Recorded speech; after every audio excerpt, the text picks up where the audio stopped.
The Iranian government is facing threats from all sides, with Israel and the US able to bomb it whenever they want, and threatening to assassinate its supreme leader. But what if the main threat to the Iranian government wasn't from outside the country, but inside its own borders? Welcome to Buried Origins. Today I'll tell you why Iran is so susceptible to civil war right now.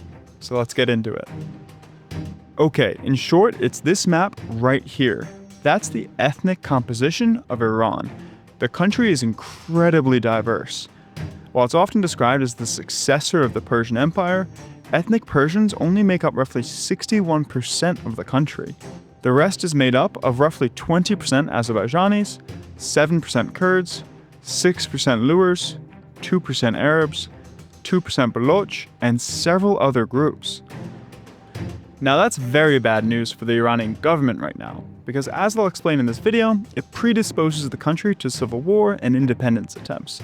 Several of those ethnic groups already have militant wings that have been fighting for independence for years, although it's mostly been through low-level bombing campaigns rather than full-scale rebellion.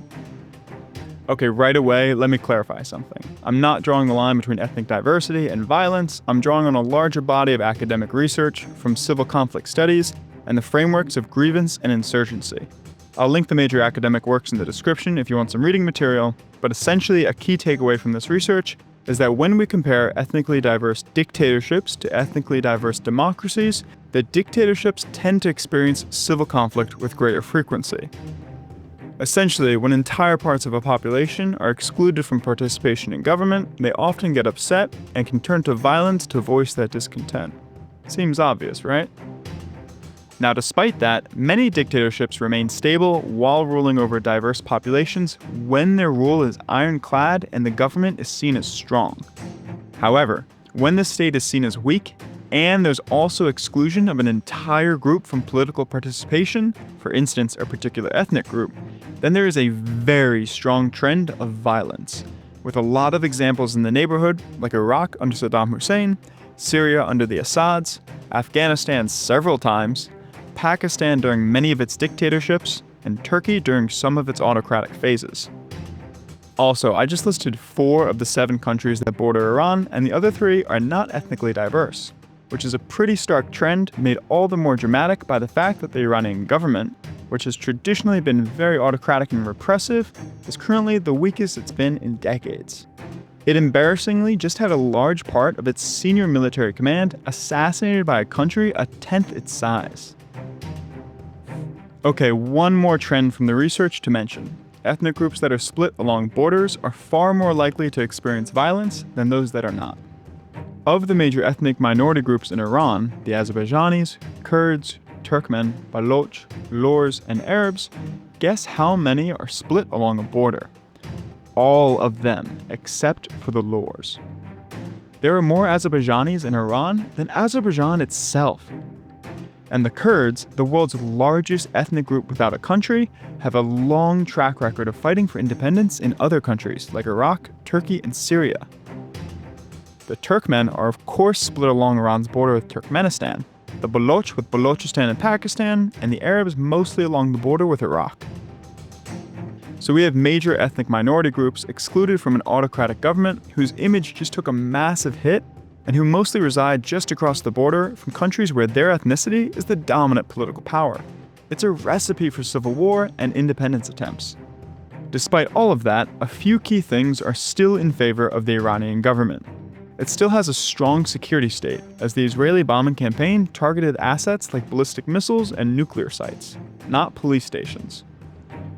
Also, if all of Iran's neighbors wanted to invade Iran and take control of the relevant ethnic groups, then the Iranian government would be in a very difficult position.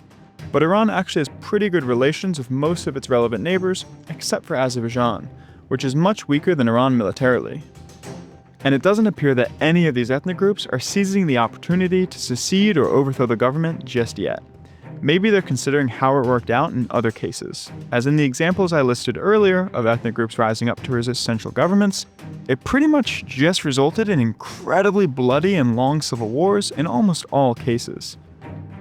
But if something changes and rebellion starts to seem probable, it's hard to picture Iran's major enemies, like Israel, stay out of it. and Israel is thought to have security ties with the country representing Iran's largest minority, Azerbaijan. That, combined with the fact that Iran no longer has a functioning air force or ability to defend its skies, would be an enticing opportunity for the current Israeli government, which probably would prefer a long, bloody civil war in Iran rather than the current government staying in power. Also, now that I've just spent this entire video talking about how Iran might fall apart, I need to mention that there's a very long trend of Western commentators and politicians predicting the fall of the Iranian government.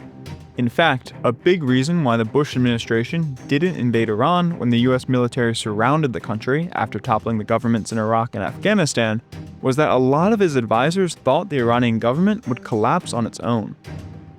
That same wishful thinking has permeated several US administrations. So people have been prophesying the internal collapse of the Iranian government for decades, and it still stands. But also, this is genuinely one of the greatest stress tests that the government has gone through, and the region is currently undergoing the largest rebalancing of power in at least 2 decades. So it's a time of big changes. Well, I hope you enjoyed that discussion. If you did, please like and subscribe. See ya.